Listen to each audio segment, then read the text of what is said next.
mga isda natin, oh. Nagtutumpukan sila dun sa bagsak ng tubig. May itlog na kaya itong mga to.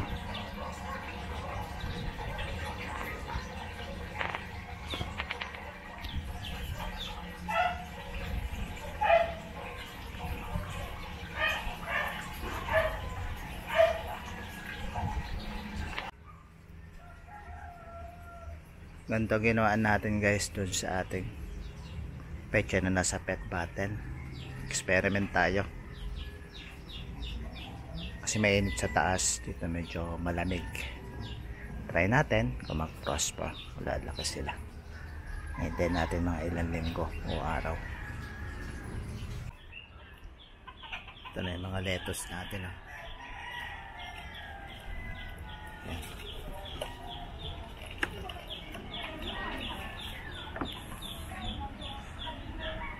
May na-harvest na tayong dalawa. Tapos ito yung santol. Walaklak na rin mga santol natin. Ayan. Ito na may ating ano na, mga talong guys, oh. Yung pinunla natin noong gabi, ayan siya. Tapos yung mga lettuce natin, ayan na sa bottle. May good result.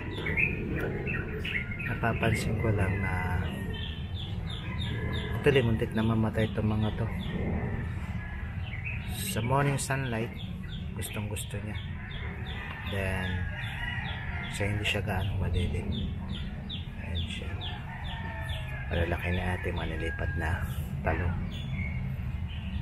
Naisip ko na lang yung paglilipat pa nito sa mas malaking lugar.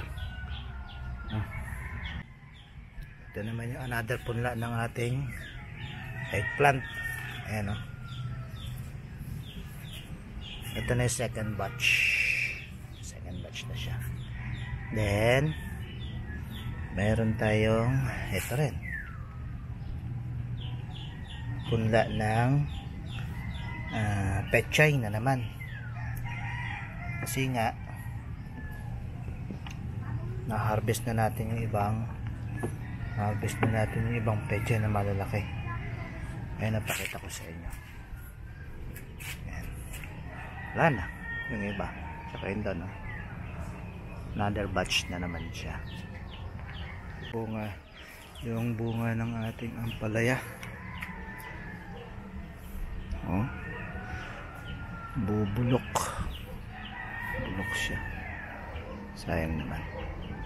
Anyway, may bagong tubo naman. Ayan, umaangat. Naka-harvest na naman tayo ng more than 30 within a week. Ito pa iba, oh. Tapos nagluto na rin tayo. Patch natin yung iba rito. Piliin natin malalaki.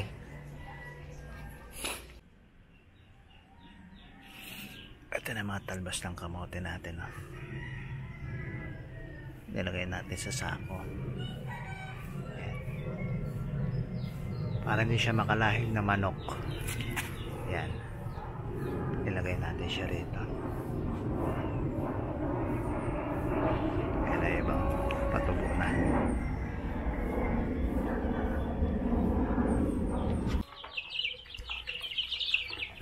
Mga sisi natin, oh.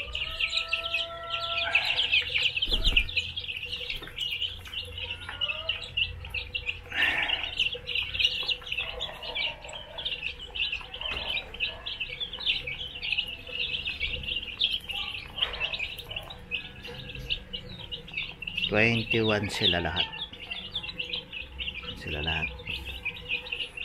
Ito naman paproblemahin natin ang pakain for the next 6 months.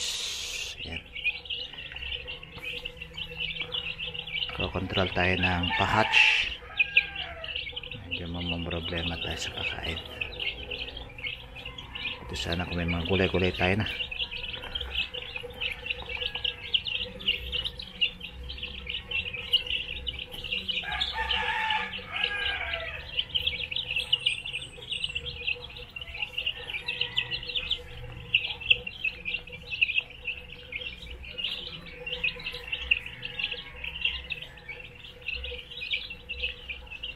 pagkatapos kumain.